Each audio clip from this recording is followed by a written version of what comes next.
Step 1. Check your RECAPTCHA keys. You need both a site key and a secret key to integrate Google's reCAPTCHA with your site, and these keys must be correctly configured. Go to the Google reCAPTCHA console and ensure you're using the correct keys for your environment, whether it's production or development. The domain where the keys are used must match what's in the console. Step 2. Check which version of reCAPTCHA you're using. Google offers two versions, reCAPTCHA v2 and reCAPTCHA v3.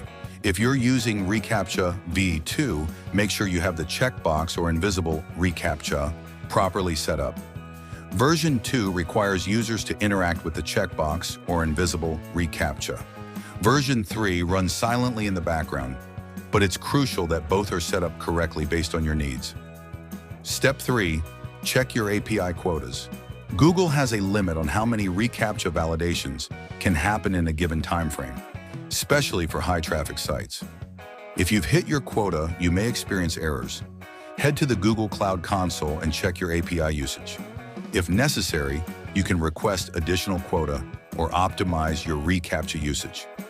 Step 4. Test the reCAPTCHA response manually using Google's reCAPTCHA testing tools.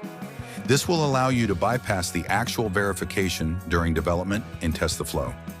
Testing ensures everything is configured properly and helps you debug the issue. Always use test mode for non-production environments. By following these steps, you'll have reCAPTCHA working seamlessly with your OAuth login in no time. If you're still stuck or have any questions, leave them in the comments below. Don't forget to like, share, and subscribe for more helpful tutorials.